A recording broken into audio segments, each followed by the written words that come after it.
What's going on, everybody? Welcome to Cocktails in the War Room. I am your host, Mistress Carrie.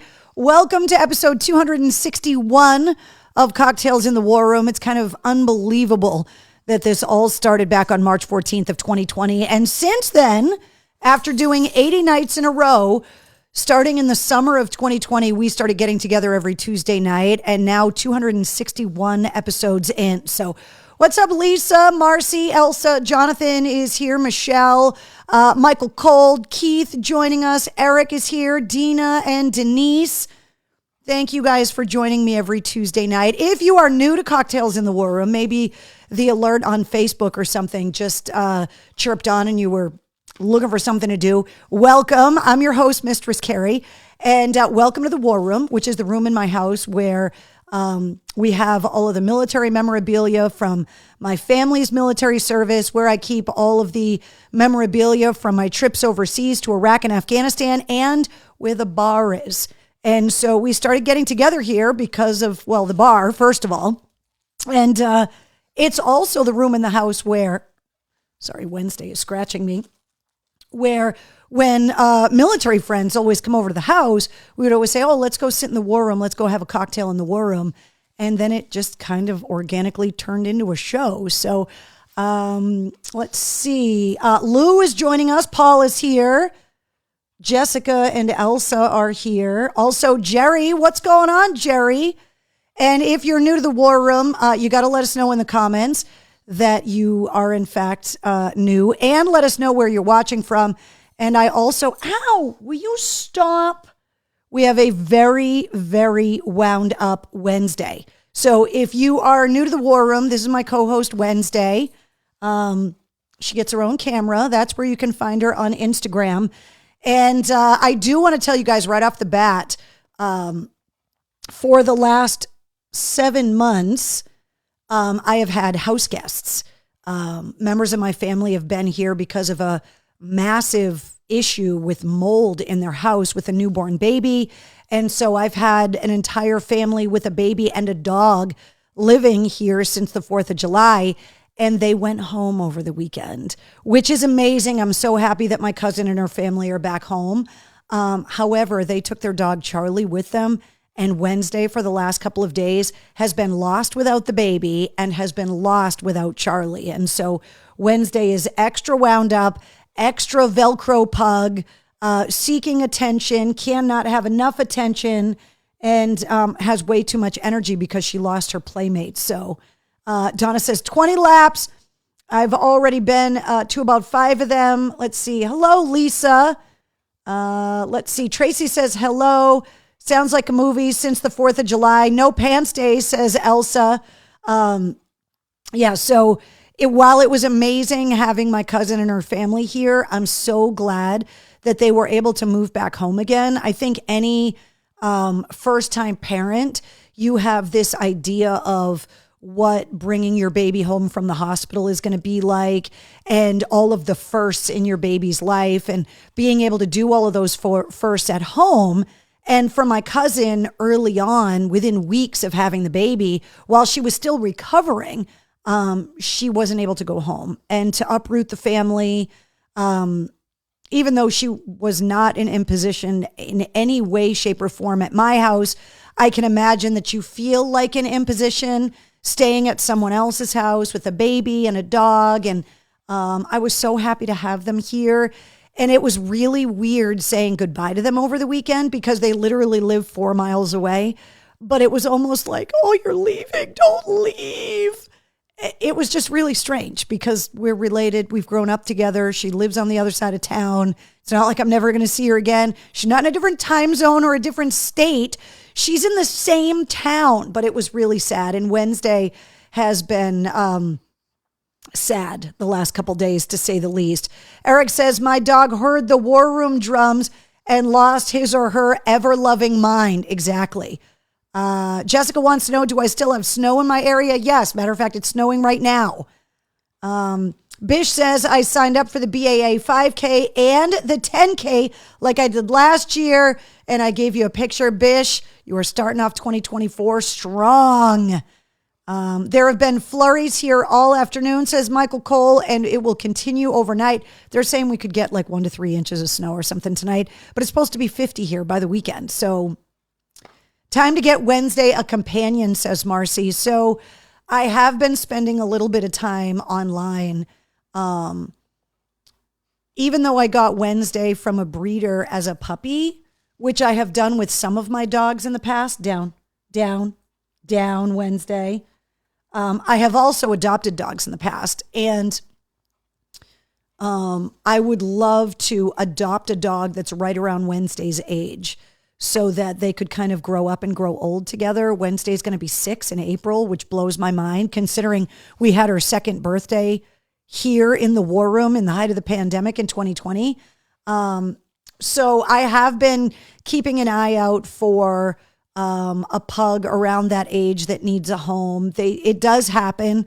Pugs tend to be pets for a lot of elderly people who sadly pass away, and family members can't take the dog because they're so lazy. They're great pets for older people.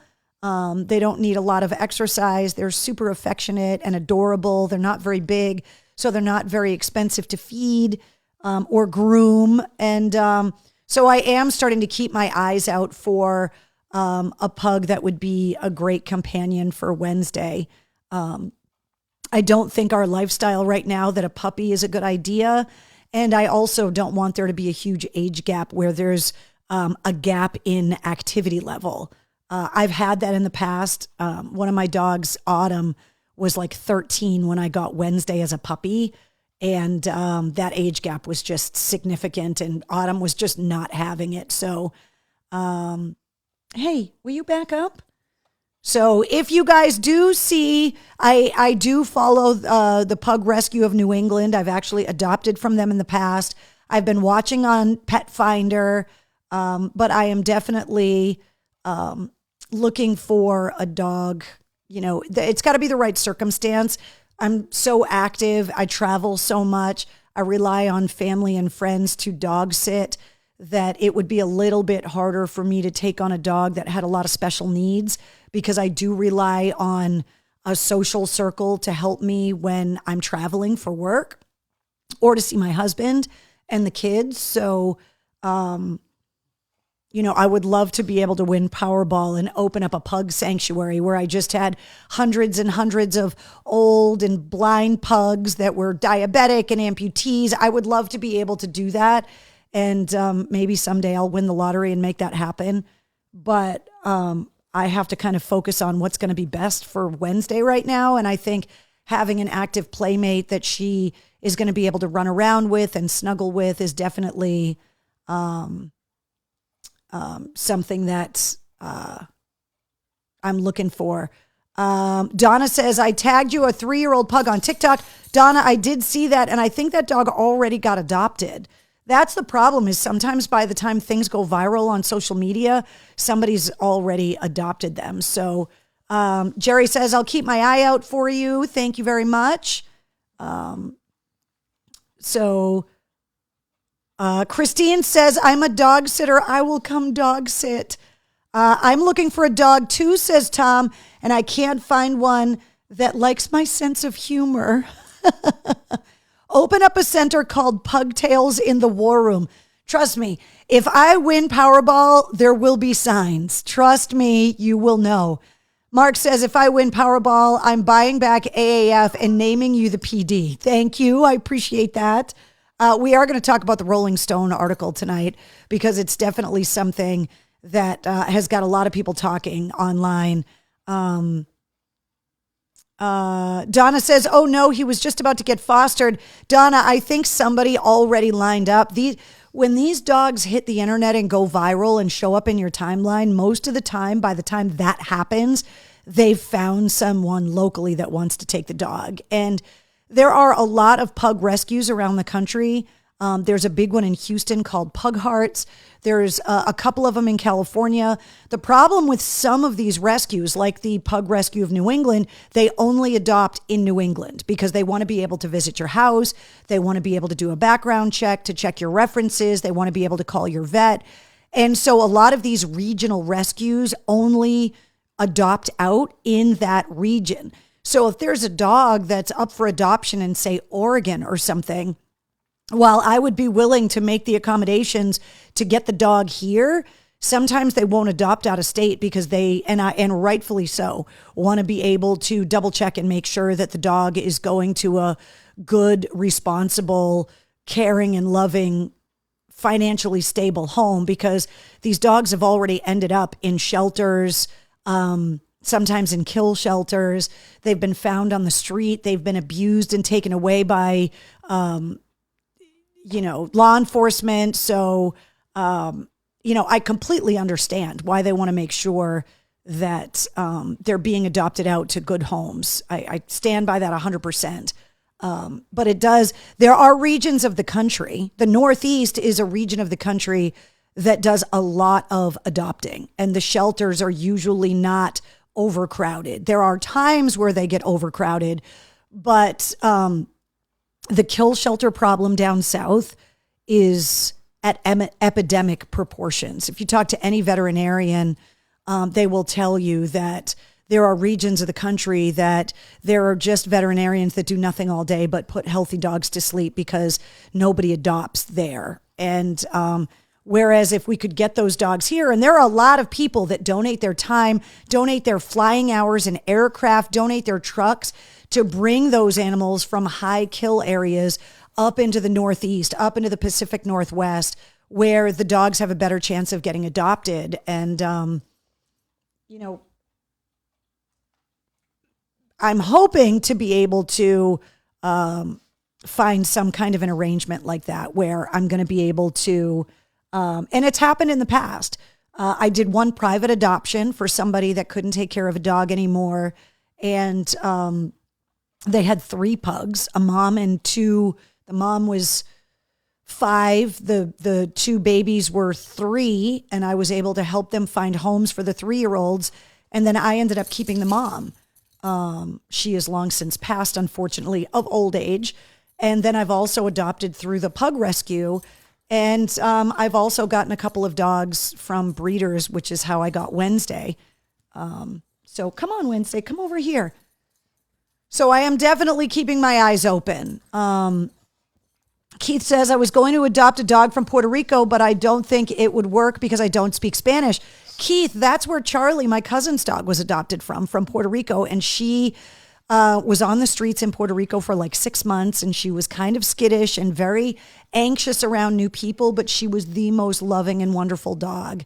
And dogs learn language quickly. They understand the basic needs and understand outside and treats and all of that stuff, and can be trained fairly quickly. Let's see. 3 Dogs brings up dogs from down south to New England. 3dogrescue.com. So that organization is getting tagged in there. What age are you looking for? Christine wants to know. I would like to keep it right around Wednesday's age. So Wednesday is going to be 6 in April. So I'm thinking like 4 to 7 ish. I want there to be the same level of activity. I don't want the dog to be so young that when Wednesday starts to get older, that dog still wants to be super active and wants to play, and Wednesday can't. And I also don't want to get a dog that's so much older than Wednesday that Wednesday wants to play and that dog can't. So something around Wednesday's age would be perfect. But Wednesday's adjusting to being the only dog in the house. She's been Velcro pug like crazy lately. Rescues in the War Room has a nice ring to it. When it comes to breed specifics, obviously there are so many dogs that need homes. The reason why I'm actively looking for a pug is because I've had pugs since 1997. I think anytime you're going to get a dog, I think the responsible thing to do is to be familiar with the specific breed of dog and the special needs that those breeds require. And I have had, she marks my 5th pug since 1997. I have not been pugless since 1997. And I'm very familiar with the breed. I know all of the medical concerns that can happen. I know what to look out for. I know how to take care of them, especially in extreme heat. how to exercise them, what to feed them, how to keep the weight down. I just feel like I want to stick with what I know. So let's see. Love and appreciate all you do. Big Rottweiler lover. I have adopted 4 rescue dogs, unconditional love. I think it's wonderful. And, like I said, if I ever win Powerball, you guys are going to know, because I'm probably going to be nicer to a bunch of dogs than I am to a bunch of people. Wings of Rescue. I'll check with our local rescue here in Florida, says Christine. You definitely have plenty of toys for all of the rescues. Yeah, exactly. Exactly. Right, Wednesday? So, but I'm not in a rush. I want it to be the right situation. And obviously, the biggest concern is it going to be the right fit for Wednesday? I don't want to do anything. She has already, lost my mom being in the house all the time. She's lost her best friend and playmate, Zero. She had Charlie, my cousin's dog, here for 7 months and got so used to having another playmate. And I don't want to break her heart by, bringing in a dog that is aggressive towards her.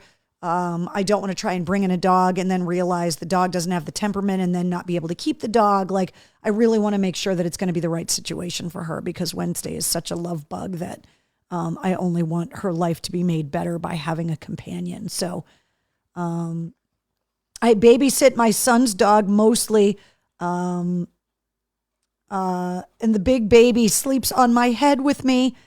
Would you consider a Cocker Spaniel? No, Jerry, I want a pug. I know pugs so well.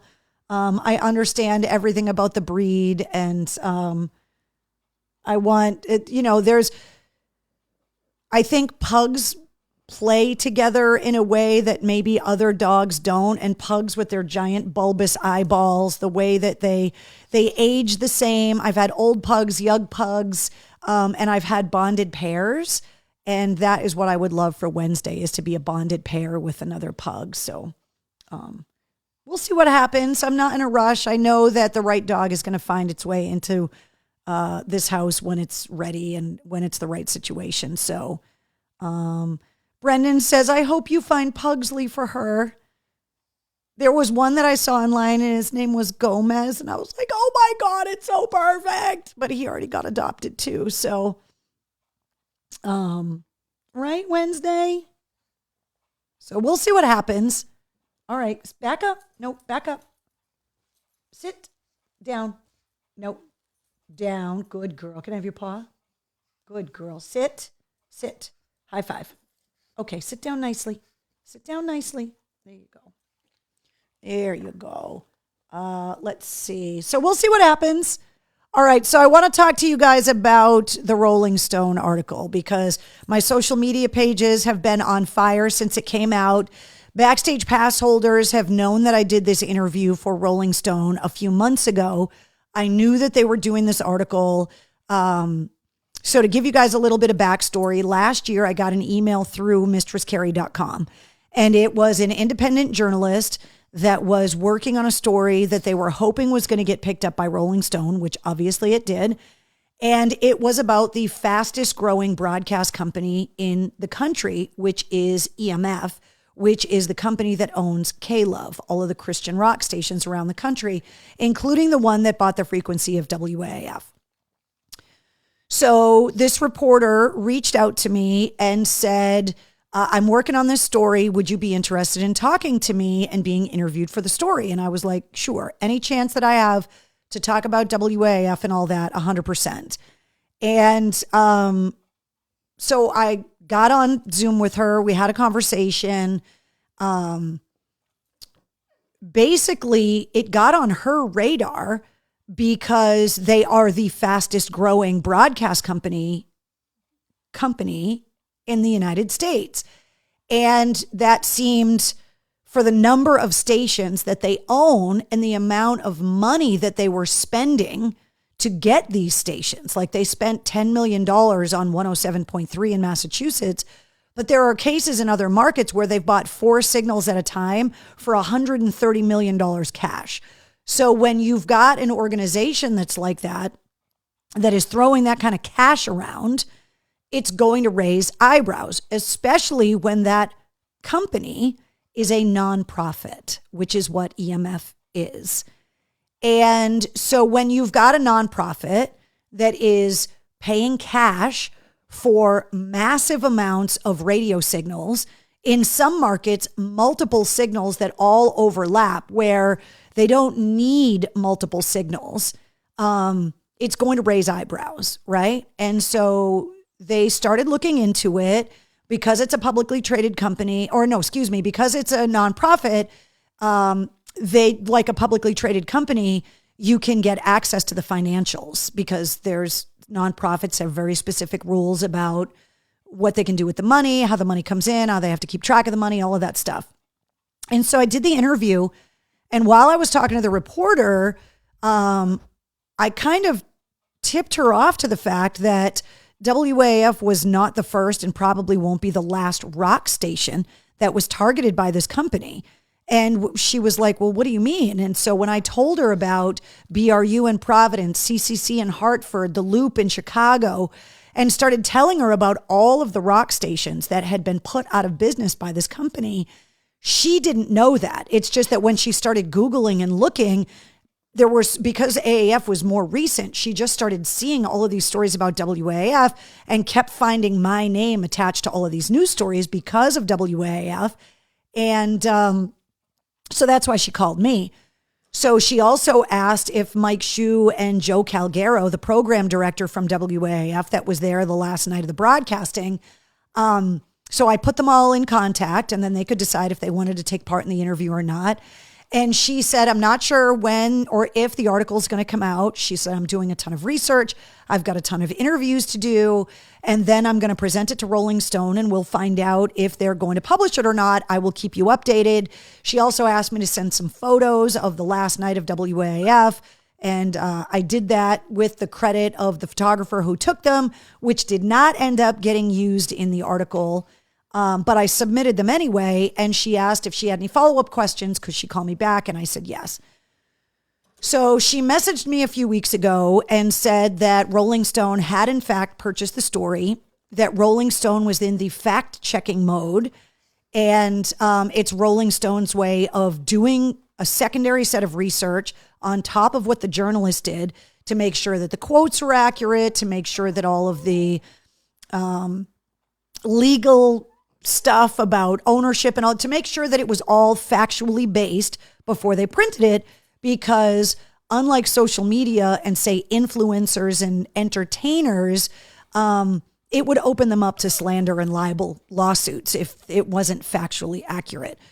So she told me they are going to print it and publish it. And as soon as I find out what's going to happen, I will let you know. Wednesday, stop being fresh. There's no more cookies. No more. All gone. So I got an email on Sunday that said, Carrie, as promised, the article is now live. Here's the link, which I have posted up on my Facebook page here if you want to read the article. And it's out. Thank you very much. It's supposed to be getting printed because I do want to go and get a few printed copies just to have. And is supposed to be out. The physical copies of the magazine are supposed to be out next week with Dua Lipa on the cover, I believe. So I will first say this. As somebody that works in the music industry, Rolling Stone was a magazine that I always read for show prep, especially back in the early stages of the internet. I also had a lot of very public opinions from time to time about articles. And I really went off the reservation when Rolling Stone put the Marathon Bomber on the cover. That was when I canceled my subscription because that really pissed me off. And while I understand why they wrote the article about the Marathon Bomber, trying to figure out why this kid who was so proud to come to the United States, that wanted to be an American citizen and go to college here, how he could end up doing something so horrific as blowing up a little kid and, acting as a terrorist. I understood why they wanted to write the story, because you can't eradicate terrorism unless you figure out why people want to become terrorists. It's part of the process. But I did not like the idea that they put him on the cover, and that they didn't say put him on the cover with the dot on his head climbing out of the boat from the sniper. They put him on the cover looking like an innocent kind of teenage kid, which really pissed me off. And that's when I canceled my subscription. However, there have been cases over the years where Rolling Stone was writing articles that did really good investigative journalism. And I thought it was important that somebody look into whether or not there was fire where we saw smoke about the company that bought WAF Signal and has, wink, wink, nudge, nudge, been kind of getting off, taking rock stations off the air. And so that was why, even though I have had very public disagreements with Rolling Stone on the air over the years, why I agreed to do it. Because I've been called out on my Facebook page and on social media by people saying, you know, I thought you hated those guys and whatever. And the marathon bombing is the one that really pissed me off.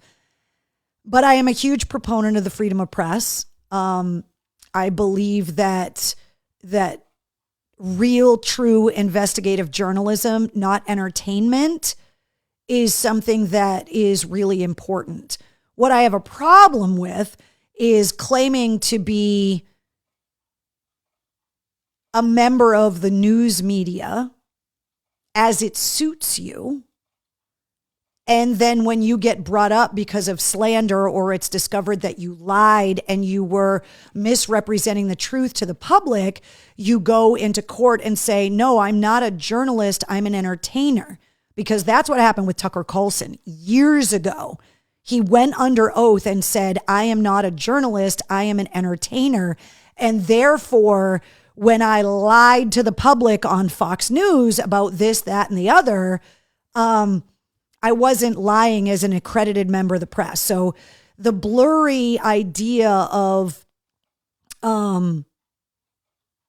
whether or not you're a press journalist, like I am not known to be a press journalist. However, when I went overseas as a journalist, I took that role really seriously. And I wanted to make sure that I told a well-rounded story. Wednesday, hey, come over here. So I wanted the freedom to be able to criticize the military when it warranted it, talking about the money, the private contractors that were getting rich, what the soldiers did and did not have while they were deployed. But I also wanted to be able to have the freedom to say what they were doing right. Hey, come over here. What are you barking at? Come here. And so that was why I wanted to make sure that an article like this got written. Because if there is fire underneath the smoke, I want it to come out. And so the article came out, and just like I expected, once the article started coming out on social media, people immediately started saying it's anti-Christian, accusing me of being anti-Christian, accusing me of going on Christian witch hunts, and just trying to be another member of the liberal media trying to make Christians look bad. And we have gotten together here live 261 times. I am on the radio 7 days a week. My podcast comes out every week. You guys know that if I've got an opinion on something, I'm going to talk about it. And so I wanted to address it tonight because I wanted you guys to have the option to ask me questions about things in the article or why I took part in it or what I thought about it. And the first thing I'm going to say is that I am not anti-Christian. I am going to say, however, that like the church scandal with the priests, those reporters from the Globe were accused of being liberal journalists trying to make the church look bad. And if you go back and watch the movie Spotlight, which I understand was made for entertainment purposes, but there's a lot of fact in that movie because it happened in the modern era and the reporters are still alive. The news stories are there for reference. And a lot of these priests are in jail right now. And we all know what happened with the archdiocese and cardinal law and all of that. But the Boston Globe took a lot of hits for a long time while Spotlight was investigating that. And there were a lot of people that accused them of being anti-Christian because they were investigating the priests in the church and the church in general, all the way to the Vatican. And that was not the case. I think if you are going into a story trying to make Christians look bad, that is anti-Christian. I think if you are going into a story trying to figure out why a very small population of the demographic of radio listeners in the United States listen to Christian radio. And yet it's the fastest growing broadcast company in America. The only commercial broadcast company that is bigger is iHeart. And you have got big companies like Cumulus, like Beasley, like Saga that own hundreds of stations in every format, from political talk to sports to easy listening to classical to rock and alternative, classic rock, all of them. And yet the biggest and the second biggest and the fastest growing is a very small section of music listeners in the United States. So right off the bat, that warrants a question.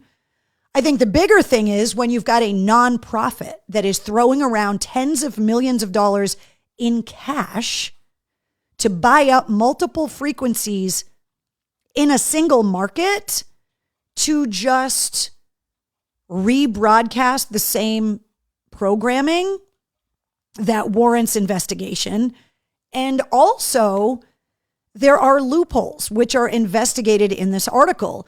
They call it left of the dial. So if you're looking at a radio dial, right, it goes all the way from like 88 to like 108, the frequency band, okay? And then there's AM, but let's just talk FM for a second. The very low left of the dial frequencies, the 80s, the low 90s, those have always been reserved for community-based broadcasting. So they were always super small wattage stations that were some religious in nature, some were classical, some were locally owned, kind of local news, that kind of stuff. There are actually laws on the books about who could actually buy those left of the dial stations. Commercial radio station companies can't buy those, but a nonprofit can. So not only is EMF buying the rest of the dial, but they're buying the part of the dial that no other company can buy. One of the other things that's cited in the article is the begging for money. And it's cited in the article that they are funded by the public because they don't function the same. Commercial radio, they try to create programming that's going to get the most people listening, so that the most people listening, there's more ratings. They use those ratings to sell more advertising at higher rates, and that's how they make money, is through the advertising.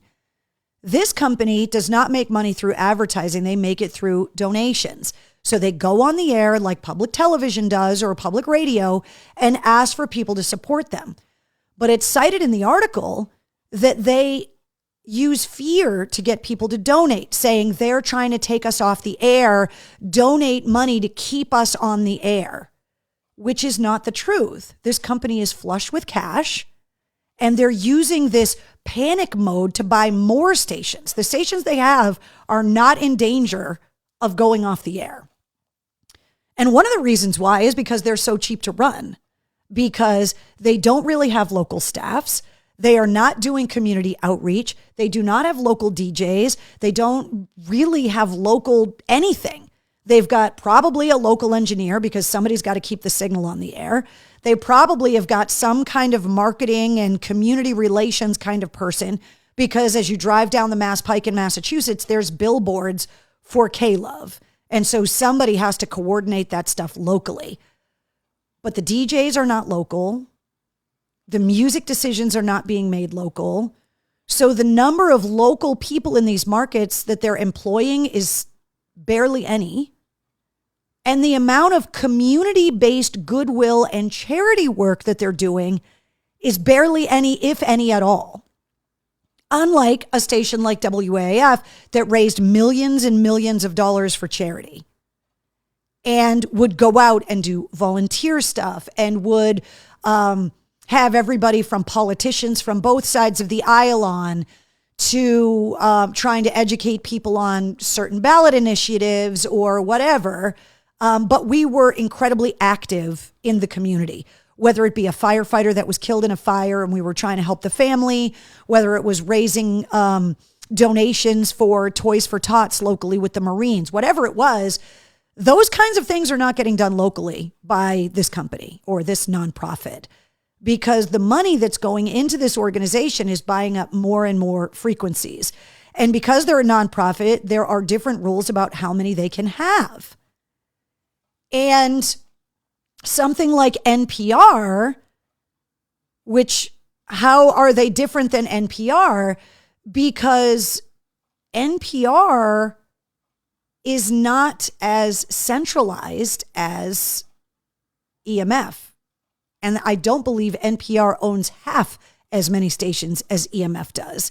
One of the other things that they talk about in the article is that they are buying signals in markets where they already have coverage because they're playing chess to keep other people and other radio formats from being able to buy those signals. So it is now limiting the diversity in programming in any given market. So they can own 3 or 4 stations in the same market with the same programming, even if like you remember 107.3 was WAF's original signal, and then they bought 97.7, which covered a different part of the state than 107.3 did. What K-Love and EMF are doing is they're buying signals that overlap, sometimes right on top of each other. It's not even a Venn diagram. It's right on top of each other so that they can just keep other people from buying them. And one of the other things they cite in the article is that they're also doing engineering tactics so that other smaller stations around them, that it creates interference. And so they've talked about a punk rock station in California. They talked about a station that was a small niche station, obviously, that aired LGBTQ programming. And they all of a sudden, once EMF and K-Love bought the signal, that was next door, they all of a sudden started having all of these interference issues. So there's a lot going on here. And a lot of the comments that I saw online were either trying to discredit Rolling Stone, and I am not sticking up for Rolling Stone, but I will stick up for this article because I know that the journalist researched this article for months and reached out to EMF for comment, and they refused. But there were people, even people I know, saying in the comments on my Facebook page, there's no credibility with Rolling Stone with this article because they're anti-Christian, they're liberal, whatever. My question is, who could credibly investigate anything?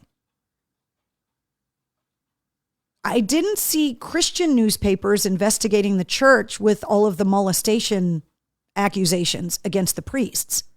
Why? There was a story there. It's been proven now that there's an epidemic of child molestation in the church. So if you're saying that an organization that views political and religious things differently than the organization being written about has no credibility, who's going to write this story? A Christian magazine? Probably not. Because why would they want to investigate themselves?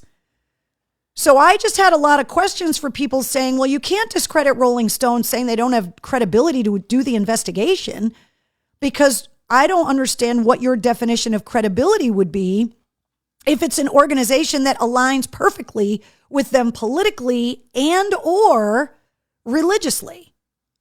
Because I still view those two things as being very separate, unlike a lot of people. So why are there not Christian newspapers investigating this? Why would they?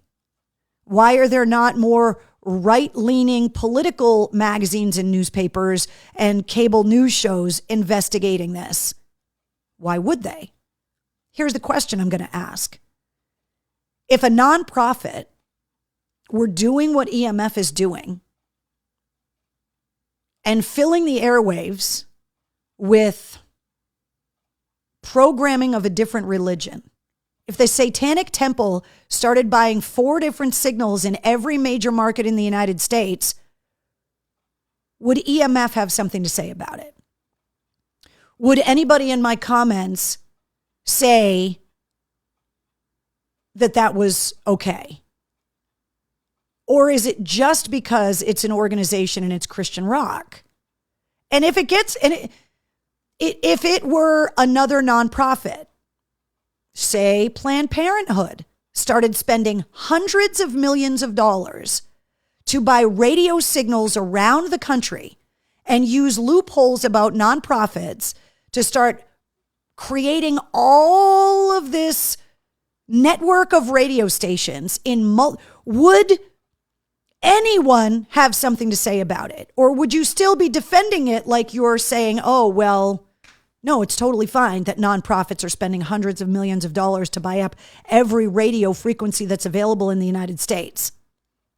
I'm fairly certain if it were any other religion or any other nonprofit, those people would not be as agreeable as they're being here. And this isn't a grudge thing for me with WAF, even though it upsets me to no end that my beloved radio station isn't here anymore. And I just don't understand. I also am willing to admit that it was the Clinton administration that deregulated the FCC and got rid of a lot of the commercial rules on how many stations commercial companies could own, which is why there are now like 4 or 5 big companies that own most of the radio stations, commercial stations around the country. However, the rules for nonprofits have always been different. I didn't agree with the FCC deregulation of ownership either. I always took it really seriously that we were based locally and that we were involved with the community. And it was also something where we had to keep a public file. So any volunteer work we did, any money we raised, we kept a file so that if somebody said fuck on the radio and made an FCC complaint against us and we got investigated, we would have to go and defend our license and prove that we were benefiting our broadcast area and the community at large that we represented, and to show all of the, like, okay, somebody said fuck, but look at all the good that we did. We're sorry, fine, whatever, you know, you get levied a fine or whatever. But when you're defending your license, every radio station not only keeps a public file, but you guys will notice probably on Sunday mornings that they also have public access programming, which isn't always, you know, the most entertaining programming. But every year we had to file all of this stuff that we did. If we played, like Bay State Rock was considered community programming because we were playing local, unsigned, independent artists. When we did charity work, we kept track of all the money we raised. When we galvanized volunteer efforts, we kept track of all of that. And every year, like you file your taxes, we filed this giant public file with the FCC that if you look on any radio station's website down in the fine print, you actually have access to it because it represents your community. That's not happening with this organization. And so I'm not criticizing them because of the content of what they're broadcasting. I'm criticizing the practices. And I'm asking questions like, are you purposefully trying to get rock music off the radio? Are you purposefully targeting rock stations to take them off the radio because it's the devil's music? You don't like the lifestyle. You think it's sinful. Which, okay, you can think all of those things, but it's not up to you to take that off the public's airwaves. There are plenty of rock fans, very charitable rock fans, that want to listen to that music and decide for themselves. So is that happening? I don't know, but I'm sure as hell going to help an independent journalist look into it. The fact that it's Christian and they're investigating it does not mean the investigation is anti-Christian. If you believe that, I'm sorry that you believe that, but that is not the case at all. Let's see. And I think, and here's the other thing. I do a lot of volunteer work with a lot of nonprofits. There are agencies that oversee nonprofits in the United States, and they grade them based on how much money they bring in versus how much money gets actually used for the purpose of the nonprofit versus how much money gets spent on the infrastructure. So, you know, there are organizations, huge organizations like the Red Cross or the Wounded Warrior Project, where they look into, you brought in this much money, what's the percentage? And they give these nonprofits grades.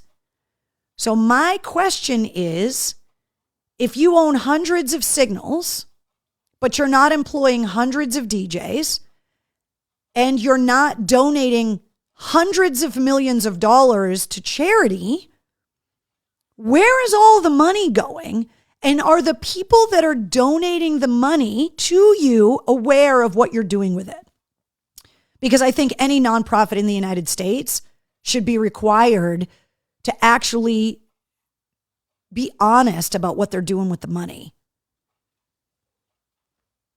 Marcy, I agree that they're trying to bring people back to church. I get that. And I'm fine with that if that's what you want to do. However, it's got to be honest. You can't be on the air begging for money, trying to make it a culture war when you're telling people they're trying to take us off the air. Donate this money now or we're going to be off the air, because that's not the case, because your coffers are full. And there's also a part of the article that talks about the amount of money that the people involved in the organization have, what nice cars they all drive, like things like that. And if you're of the school that Jesus wants me to have a private jet, to me, I kind of have a problem with that too. The mega churches with the diamond rings and the Rolls Royces and the private jets. I grew up in the church. I didn't see a lot of that in the Bible when I was growing up, but that's me. So I wanted to address this because I'm not going to sit down and have people accuse me of being anti-Christian. I'm not. You can have all the criticism you want about Rolling Stone and whatever, but I am going to defend the idea that this warrants investigation, because I think it does. And it also asks bigger questions, like at the end of the day, and there's a lot of people in the comments that are like, who even listens to the radio anymore?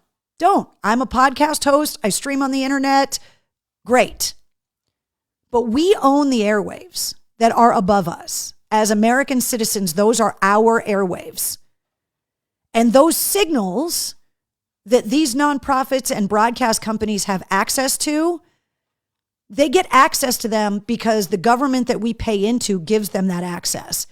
And as the citizens of the people that live under the air where these signals go through, we have a right to know what's happening with those. And asking those questions does not make you anti anything. It makes you a concerned citizen. Because for me, if I'm donating money to a charity, to a nonprofit, I want to know where the money's going. And if I ever made a donation, which I have not, to EMF, I would want to know where the money was going, and I would want to know that I was being told the truth. There was another interesting part of the article where it said that there are members of the LGBTQ community that are they're Christian musicians that happen to be gay or lesbian or whatever, and they can't get played. And before you come at me, let me ask you this question. If you view that as a sin, there are a lot of very vocal sinners that are embraced by the Christian methodology. There are a lot of people singing the praises of guys like Jelly Roll and his new single, Need a Favor, and he is very vocal about his sinning ways and all the mistakes he's made, and also that he is not exactly a choir boy now, and he's a friend. So I'm not trying to dime him out. I'm just using him as an example because I thought that it was about redemption and forgiveness. And so if there are people that are sinners that are trying to vocalize their love of God, and they're being excluded. Mark says there's no atheists in the foxhole. That is not true, Mark. I've been overseas. I've had a lot of conversations with chaplains, and there are plenty of atheists in foxholes. All you got to do is walk through Arlington National Cemetery and look at the religious or non-religious etchings that are on those headstones. There are plenty of atheists in foxholes. It absolutely warrants investigation, says Michelle. Carrie, we will, let's see.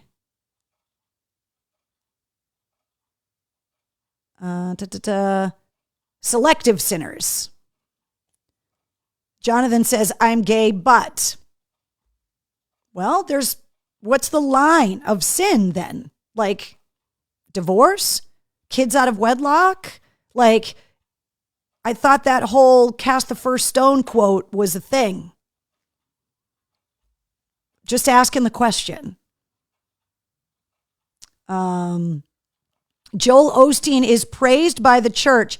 He owns mansions and Ferraris and jets. That's the kind of thing I'm asking about. And if you're a person that is giving a preacher money, to me, the preachers, if you run a nonprofit, then Joel Osteen should have to go up on his pulpit and say, make a donation in the collection basket because I want to buy a Ferrari.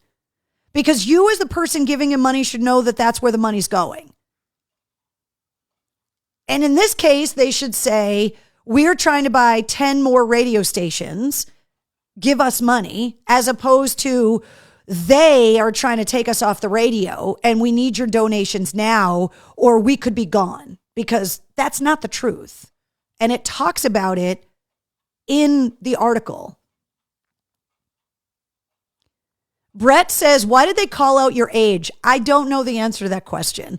What's funny is that the journalist is a woman, and I was joking with some people offline saying it's pretty common, and a lot of guys don't notice this, but women obviously notice it. It's fairly common that when you are trying to discredit a woman's opinion, usually 3 things get brought up: her age, her weight, and her overall looks, whether she's beautiful or not. And sometimes her marital status, because they try to degrade you by saying, oh, well, I've even heard politicians say, how come it's always the fat, ugly women that are fighting for abortion rights because no one wants to have sex with them anyway? Or, it's all of these old women that are wrinkly and ugly and dried up that no guy wants to have sex with anyway, as if somehow our opinion doesn't matter once we hit a certain age. So it's fairly common, if you really pay attention, that they will cite women's ages in articles where sometimes they won't cite a man's. And I was actually texting with Mike Shue and Joe Calgaro over the weekend because I was like, fuck you guys, they didn't ask your ages, huh? And they didn't ask mine either. They must have found it online somewhere. So I think that it's kind of hilarious that my age became a topic of the conversation. But as I've said publicly in the past, everybody gets to be young. Not everybody gets to be old. So if you're going to try and discredit my opinion because I'm 51 years old, you can go fuck yourself, because that's just ridiculous. I think part of the reason why they do it is they want to demean you, because the older you are, the more life experience and education you have. So the more you know about any given topic. And so they try to discredit you in another way. And when it comes to women, it's your age, it's your weight, it's your marital status, it's your overall looks, whether you're beautiful or not. And that's how they go after women.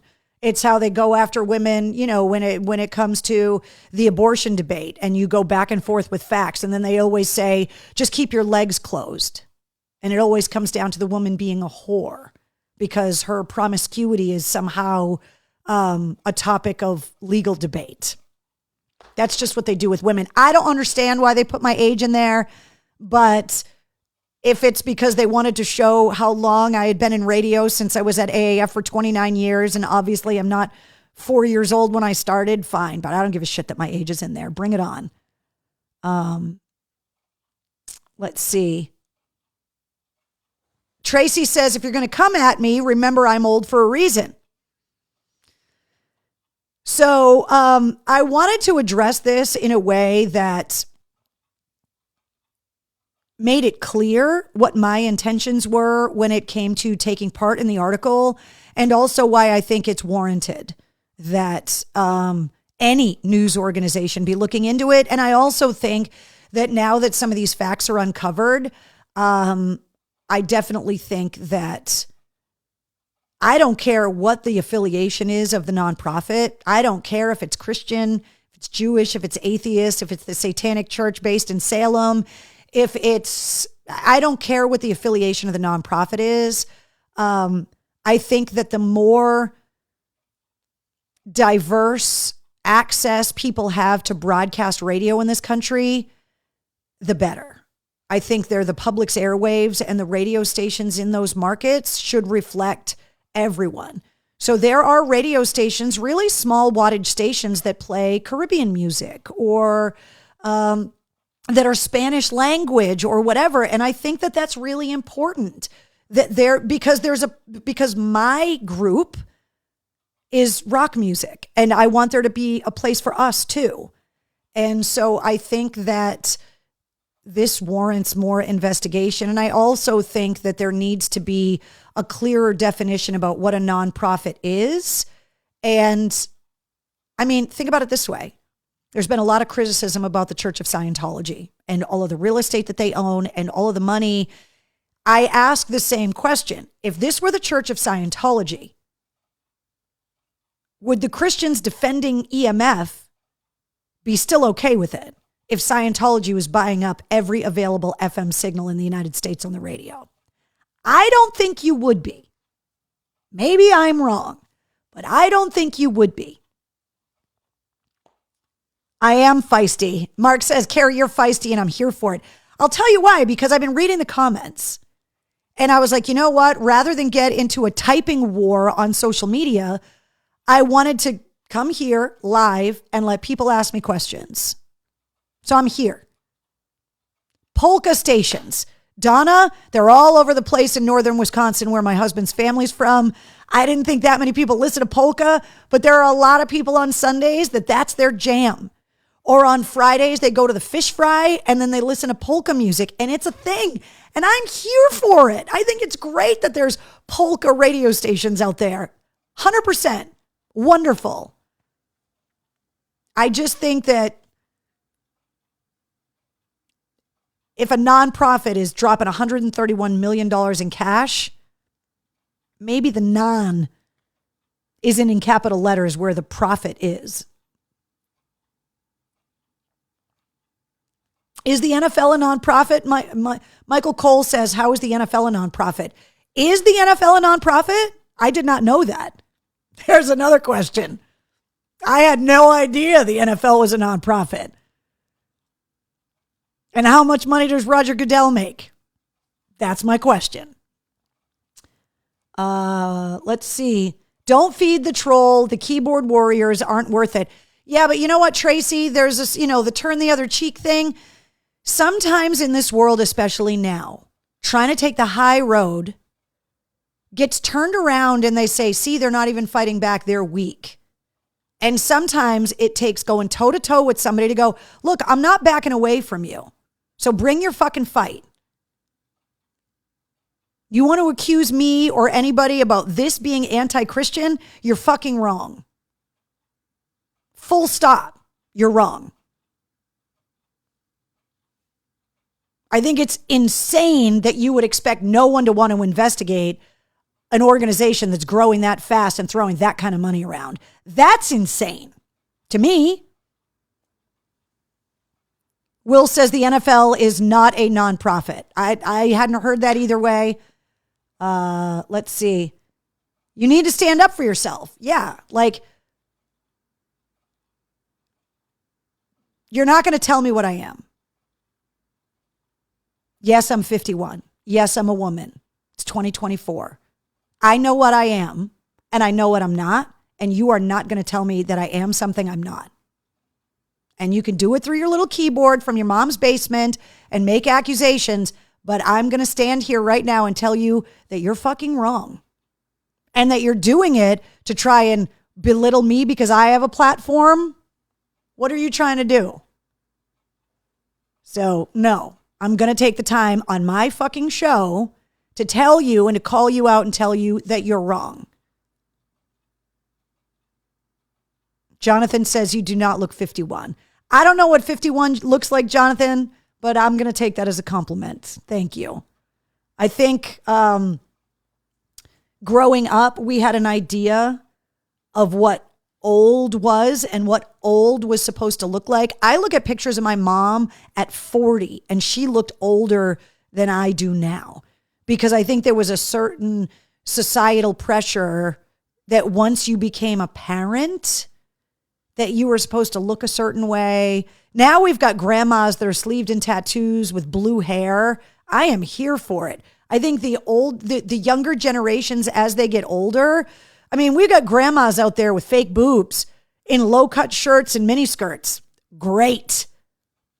Age is just a number. And what is the act your age thing? I've had so many people say that to me over the years on social media. You're 51, get rid of the purple hair, you look ridiculous. If you think I look ridiculous, great. I don't care. I like it. My husband likes it. Your opinion means fuck all to me. So 50 is the new 20, says Louise. It's all about the money and control, says Fred. That's exactly what it is.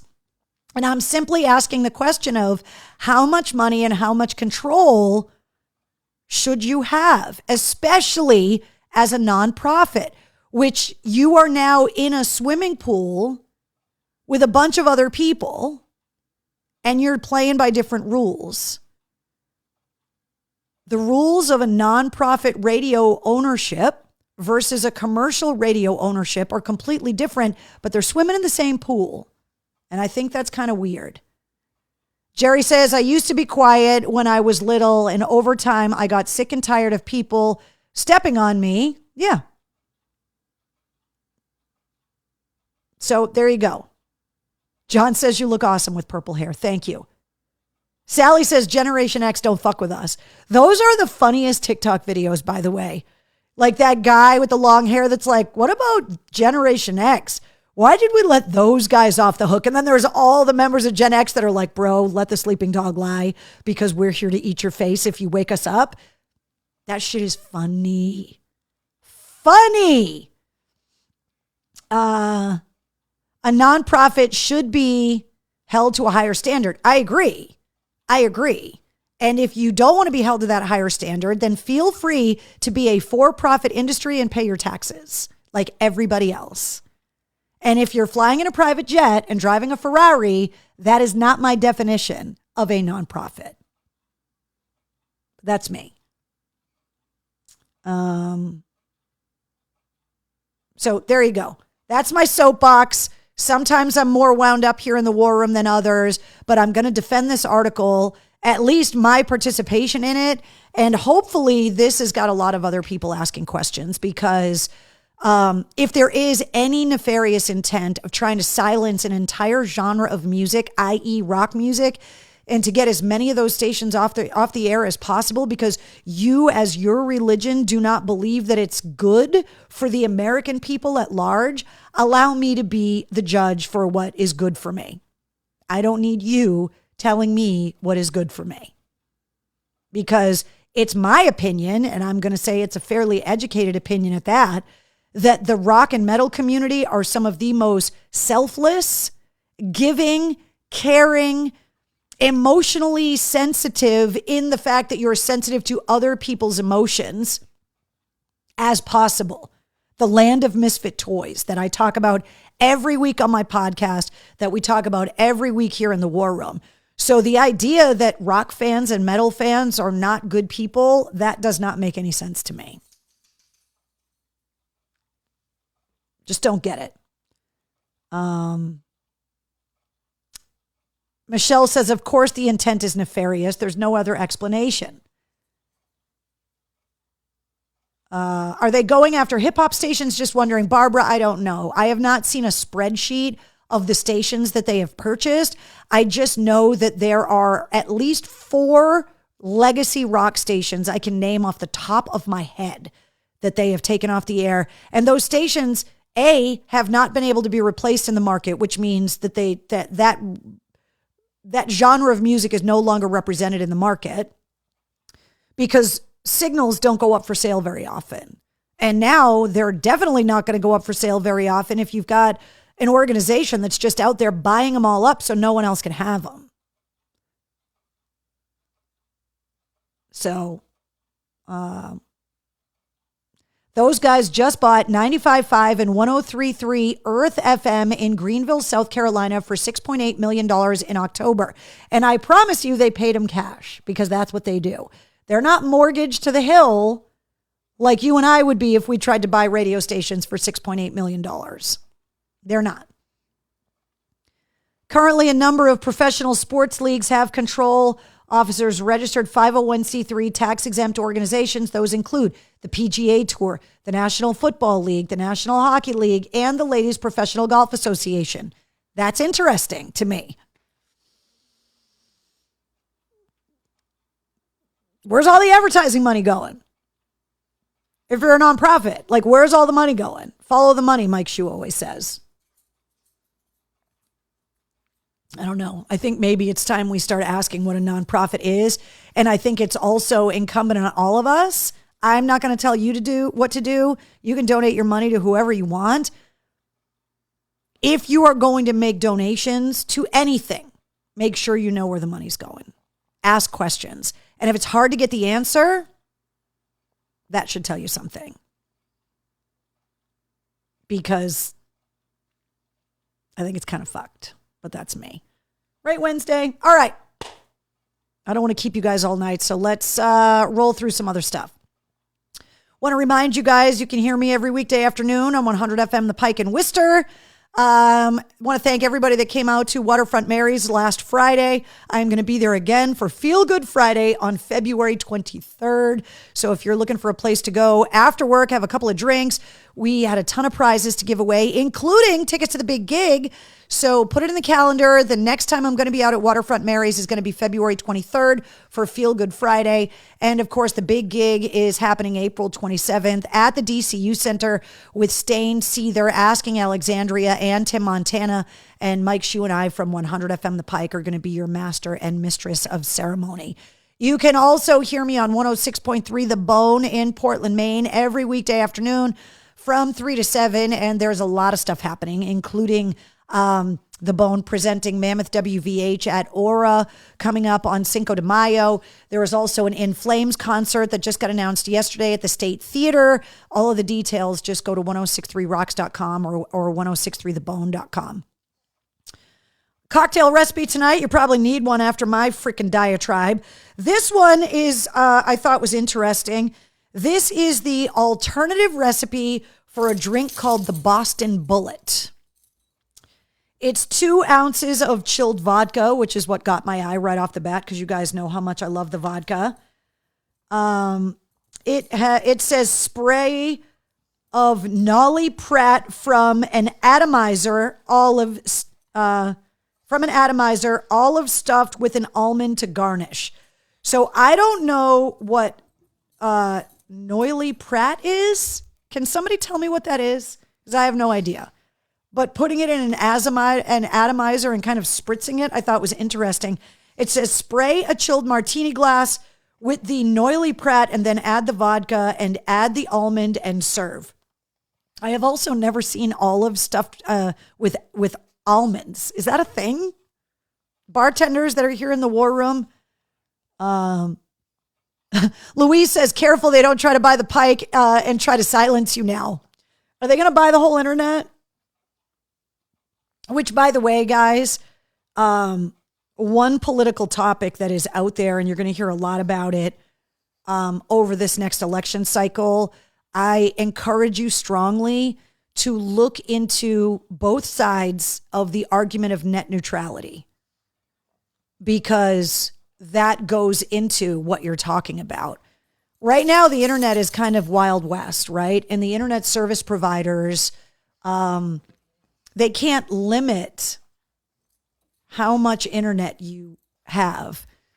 The net neutrality protections kept, say, Verizon or Xfinity or whatever from making content slower to download from a competitor, making content download slower from a political rival. That's what my understanding of net neutrality is. It is going to be a topic in this next election cycle. And as more and more people with differing opinions on things find an audience of any type on the internet. Conservative, liberal, religious, atheist, whatever it is, there are going to be those that are going to try and regulate and control the internet more and more to silence those voices. And that's a very dangerous thing. So I would encourage you all to read up on net neutrality and find out who is on what side of the argument and why.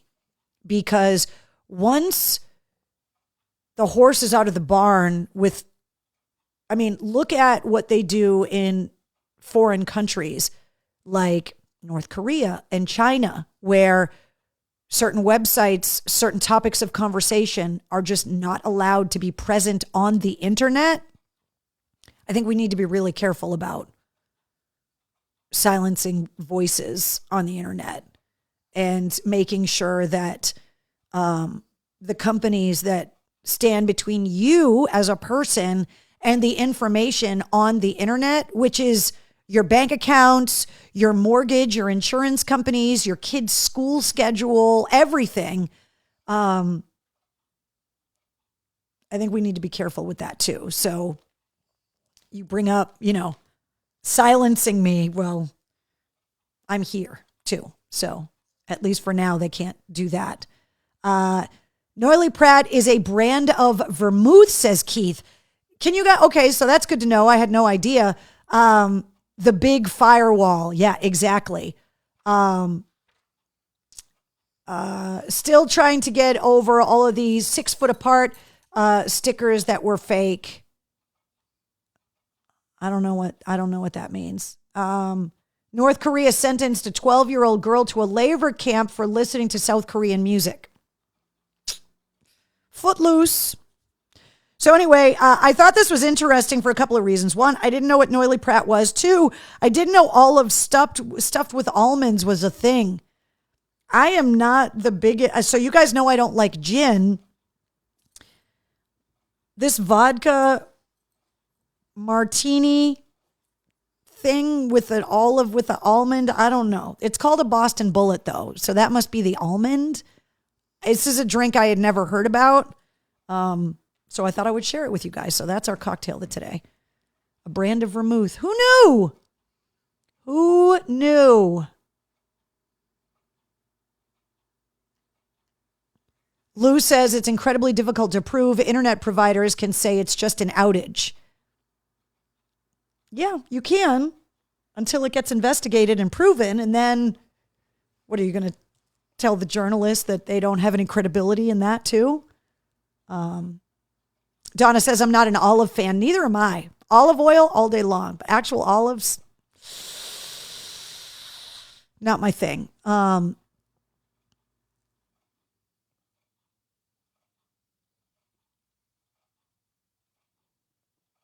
Will says, all the social distancing, 6 feet apart stickers in every store were fake pandemic history. I'm not getting into a debate with you about COVID, dude. It's not going to happen. I'm too fired up tonight. It's not happening. You can have your beliefs on whatever. I can have my beliefs on whatever. I'll say this. My mom was one person before she got COVID and another after. Not debating it. Believe what you want. All right, let's recap last week's podcast episode. A lot of opinions about this one, a lot of amazing feedback. So many people checking out this episode, which was definitely one of my favorites. Listening to all of that old audio made me so happy. The fact that the guys from Shinedown just got their 23rd number one song in their 20th year, just, I couldn't be happier for them. Revisiting the Shinedown Simple Man anniversary. I'm like a proud mom with these guys. Like it made me so happy. Now, I did tell you guys last week before this episode came out that we were really trying to get the performance signed off. And it's so hard putting copyrighted music in podcast episodes. First of all, because the music is not normally owned by one single person. And secondly, because every major podcast outlet has a different rule about copyrighted stuff on the podcast, whether it's 5 seconds, 10 seconds, whether it can be up to 30 seconds if you talk over it. Like, you know, somebody like a Joe Rogan who releases his podcast exclusively on Spotify, Spotify has got somebody there to be able to help with all of that. So it's definitely difficult when you've got Shinedown's recording in the studio of a radio company or a radio station that doesn't exist anymore, covering a song by Lynyrd Skynyrd, where there are multiple owners through multiple members of the band. We were not able to put the song, at least for now, we were not able to release the performance. But I don't think it was necessary because obviously anybody that's ever heard it, Melissa says, la, la, la, la, la, la, la, waiting to listen to the episode on the plane trip to Oklahoma City on Monday.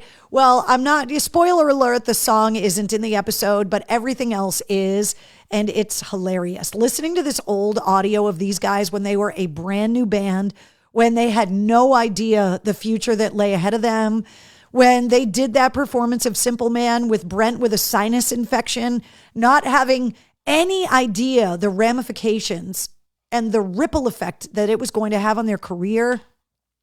The naivete for both of us is insane. And that old audio is hilarious. We're just such idiots. And I loved going back through all that old audio and hearing all of us just trying to figure it all out. It just made me so happy. So if you haven't heard it yet, this is a really great episode. The first hour and change of the episode are the new interview with Brent Smith from Shinedown, who got really, really emotional talking about Judy Van Zandt. If you heard the episode, you know what I'm talking about, which is a part of the Simple Man story that I didn't know about how integral she was in supporting Brent as he was putting the band together and as they were writing the first record. I had no idea about that. I had also heard the story about Sully from Godsmack kind of reprimanding Brent for taking Simple Man out of the set at a show in Boston. I remember being at that show at the House of Blues and being shocked that they chose not to play it. This was years and years ago. But I had no idea that Sully kind of scolded Brent after the show, which is kind of hilarious. Hearing Brad from the band, yeah, and Jason, the guitar player, because Zach Myers obviously has been the guitar player in Shinedown for a decade and a half at this point. But just hearing all of this stuff, I also will tell you that I spent a lot of time last week texting with Jason, the original guitar player, and texting with Brad. And because even though they're not in the band anymore, like that had nothing to do with me. And I've maintained my friendship with both of those guys, and pretty special stuff. So last week's episode, if you haven't heard it yet and you love the Simple Man cover from Shinedown, you do not want to miss this episode.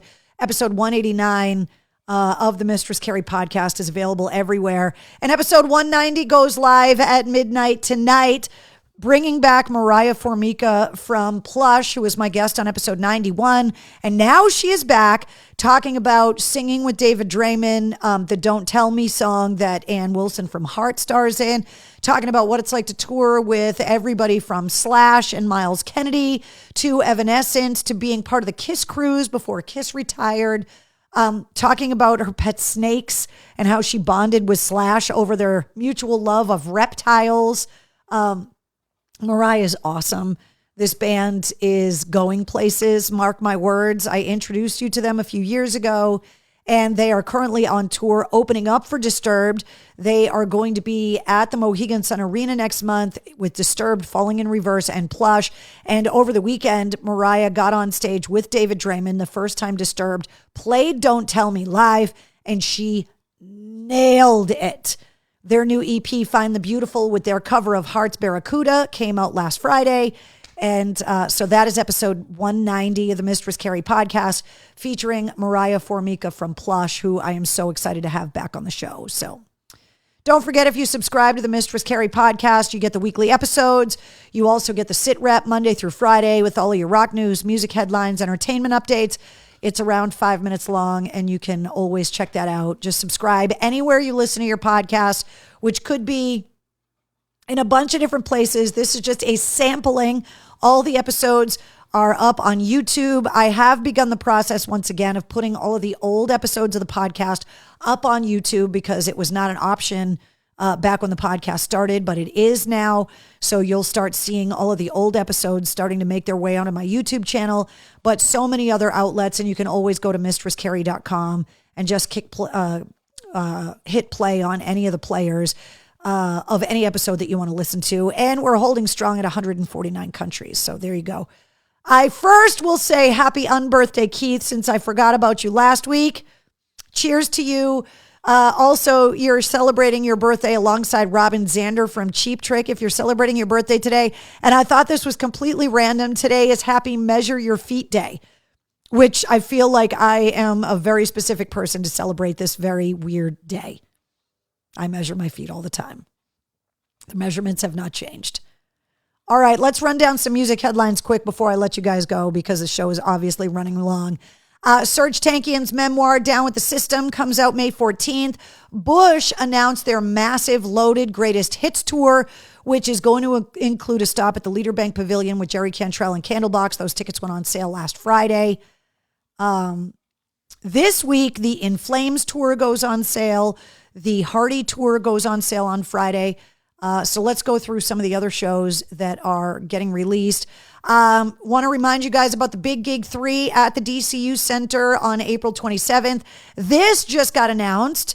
Silver Scream Con. This is Spencer Charnas and Ice Nine Kills. This is their horror, gore, and metal festival. It is getting moved. This year, it's happening the weekend of September 13th through the 15th, and it is happening at the DCU Center in Worcester, which is a huge upgrade for the Silver Scream Con. You can go to silverscreamcon.com to get all the details. And Iron Maiden is going to be at the DCU Center coming up on November 6th. Let's see. Big Night Live has got Set It Off. They have also got Starset coming. So those shows, all of these shows, by the way, all of these details are up on the concert page. The Hardy tour is going to be at the Xfinity Center June 21st. Alanis Morissette, Limp Bizkit, Styx and Foreigner, ZZ Top and Lynyrd Skynyrd, 30 Seconds to Mars, the Creed Summer of 99 tour with Three Doors Down and Finger 11. All of these shows are on sale except Hardy. Those go on sale this Friday. And they're all up on the concert page and the event calendar at mistresscarrie.com. The Record Company is going to be at the Sinclair in Cambridge coming up on the 31st. Adam Ant is going to be at the Wilbur April 1st. Steve Vai and Joe Satriani April 5th at the Orpheum. Obviously, we were just talking about Bush at the Leader Bank Pavilion. And if you remember episode 180 with Gavin Rossdale, he talked about the lobster rolls that he gets, and he was trying to think of the name of the outdoor amphitheater in Boston. This is it. So I can almost guarantee that sometime on August 24th, Gavin Rossdale is going to be eating a lobster roll before the show because that's what he likes to do when he plays at the Leader Bank Pavilion. Extreme and Living Color are going to be at Foxwoods this Friday night. Bret Michaels is going to be at Mohegan. That show got postponed in December, and it's now going to be February 9th. Disturbed at Mohegan Sun with Falling in Reverse and the aforementioned Plush on February 10th. John 5 at the Tupelo Music Hall on February 16th. The Stones at Gillette on May 30th. The Sasanta Tour is going to be at the Wang for 2 shows, April 2nd and 3rd. That's Primus, Pussifer, and A Perfect Circle. The Foos sold out Fenway. July 21st, Blink-182 is going to be there. July 23rd, Green Day, the Smashing Pumpkins, Rancid, and the Linda Lindas. And by the way, Billy Corgan said they got 10,000 applicants trying to be the new guitar player in the Smashing Pumpkins, and that he's got a staff of 8 full-time employees that are sifting through all of the demos and all of the resumes trying to find a new guitar player. The Palladium has got the Machine Killer Tour with Static X, Sevendust, and Dope. That's going to be February 26th. Queensryche and Armored Saint, April 27th. And also Mass Concerts is bringing the NoFX Finale Tour to Brockton on August 31st and September 1st.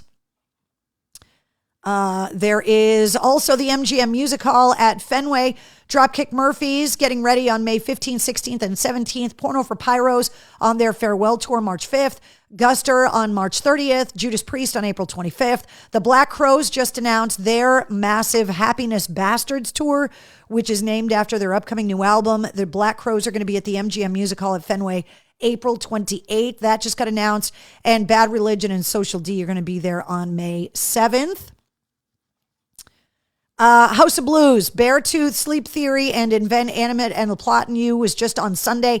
I left this on there because Beartooth put up an unbelievable video and a thank you to the Boston fans on social media. So if you haven't seen it yet and you were at the show, you might be in the video. Crosses is going to be there on February 19th. Alkaline Trio, March 10th. Dropkicks on March 14th. Blackberry Smoke, March 21st. Architects on May 6th, and the Black Veil Brides on May 8th. That's all at the House of Blues on Lansdowne Street in Boston. Also, the Paradise Rock Club, February 8th, Machine Head, Code Orange, February 25th, Matasiaku on March 16th, and Girl School on March 29th. And music news, your new releases this week, Dead Poets Society's new album, Fission, Alkaline Trio, Blood, Hair, and Eyeballs, The Smile releasing Wall of Eyes, and, it's not Stare X, it is Static X.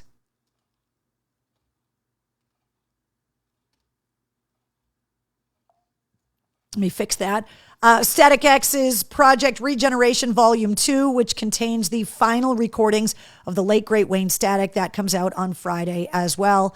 Wednesday is sitting here promptly waiting for mail call and went to the post office. No mail call this week. So Wednesday, you have been sitting so nicely in your spot. So good. Just being quiet. You mellowed out a little bit after being hyper. You've been sitting with all of your drinks and the ducking stingray. Just being such a good girl. Yeah. What? It's okay. You're such a good girl. Billy Joel has new music coming out February 1st. Bish says, I know. Oh, yeah, I have to drink because of the typo for Static X. Yeah, Billy Joel, it's only his second new song since 1993, I think, which is just insanity. Let's see. Oh, I also want to send a bunch of love to the 181st Infantry from the Mass Army National Guard who had their deployment ceremony today at the DCU Center. They are headed to the Middle East for the rest of the year on deployment. The 181 Infantry, there are two infantry battalions in Massachusetts, the 181 and the 182. The 182 is who I was with in Afghanistan. The 181, they say keep your powder dry. So I will say it to those guys. And if you guys could keep the families of all of the members of the 181 in your thoughts this year while they are deployed. One of the guys I was in Afghanistan with in the 182 is now in the 181. And I was texting with him today. He just got married at the end of last year. And now he's deploying for a year, which I know a lot about, unfortunately, because it's what happened with my husband and I. And we were texting today and I wished him luck and told him to come home soon. And also told him that if his wife needed anything while he was away, to let us all know. And he said, thank you. So to the 181, keep your powder dry and come home safe. We are all going to miss you until you guys are back. So let's see. What is with the Carrie Pug poof graphic? Well, it's because that's the pug cam.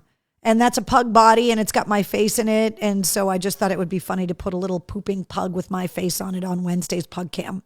That's why I did it. Cheers to the 181. Stay safe, 181.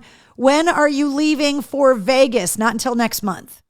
I'm going to Vegas in February. Donna says to the 181, stay safe, 181. Godspeed, guys. So the 181 says keep your powder dry. And the 182 says we uphold our ancient honors. So the infantry battalions of Massachusetts. Clinks to the 181. Jessica says, oh, that's cute. Wednesday's poop graphic. All right. Want to let you guys know that I got the proofs from Vader Drumsticks about the logos. I'm having Mistress Carrie drumsticks made. I'm working with Chad Brindolini and the guys from Vader. We're going back and forth on the design right now, and the Mistress Carrie drumsticks are going to be available in the online Mistress Carrie store ASAP. As soon as they come in, I will let you guys know, but I'm super excited about them. And if you do not have a Mistress Carrie Backstage Pass, you get a monthly exclusive live stream. You can submit podcast interview questions. You get travel blog updates, merch discount codes, early access to event tickets, exclusive concert ticket giveaways, which there are a lot of concert tickets coming. And I also tip you off on some shows that are getting announced that nobody knows about yet.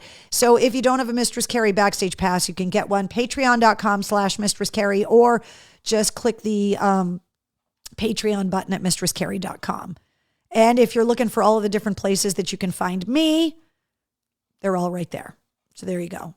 Twitter, Threads, Instagram, Facebook, TikTok, Cameo, YouTube, or on Patreon. You can also check out the Mistress Carrie podcast and get more information on me if you download the Pike app and if you download the Bone app as well. And so there you go. So I was sharing some pictures earlier this week with Backstage Pass holders about how sad Wednesday has been without my cousin and the baby and the dog Charlie here. And Wednesday has definitely been a little sad panda, but she's okay, right? Are you going to be okay? Yeah, you're going to be fine. Loving you, right? Mommy loving you. You're going to be fine. We're doing so much more snuggling, huh? She has been sitting with me in MCHQ like every minute that I am down there. She has been with me. So, right? We're a team. You're my partner. Sometimes she snores so loud that it bleeds into the microphone, though. So that has become a problem. All right, guys. I appreciate you guys. Oh, you want me to pet you some more? She's scratching me now.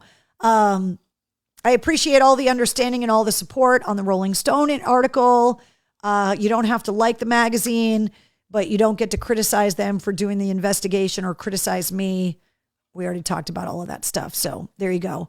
Are you planning on giving those drumsticks to Sully Erna? I'll give the drumsticks to anybody, but I believe Sully and Shannon Larkin already have like their own signature drumsticks. They've got endorsement deals with drum manufacturers and drum head companies and drumstick companies. So a lot of drummers have companies that endorse them, whether they be guitars, basses, chords, amps, effects pedals, drumsticks, any of that stuff. But there are people that like to collect them, and I do like to bring that stuff and trade with people too, because I've got a little drumstick collection, nothing too crazy. But yeah, I'm pretty excited about having the drumsticks. So I'll let you guys know when I get the prototypes in so that you guys can see them. We've been going back and forth about should they be natural wood drumsticks?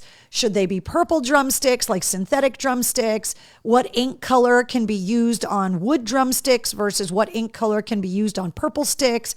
Just going back and forth on all of that stuff. So Keith says, I'm still waiting for Denise Annis cookies. They're not anus cookies, Keith, you pervert. They're anise cookies. You guys keep asking if I'm ready for the big speech. So I haven't talked about it, but Backstage Pass holders know what I'm talking about. I'll let you guys know next week because it hasn't come up yet. So I'll let you guys know next week. All right, guys, Wednesday and I are going to go do some snuggling and make sure that the podcast goes live at midnight tonight. Episode 190 of the podcast featuring Mariah Formica from Plush. Guys, have a great week. It's crazy weather out there right now, so stay warm, stay safe on the roads. And I'm not even talking about in New England, but there are so many people down in Texas on the West Coast, along the Florida Gulf Coast, up the East Coast that are having flooding, crazy rain, frigid temperatures, ice storms. There's just a lot going on right now. So stay safe And I will meet you guys back here next Tuesday night.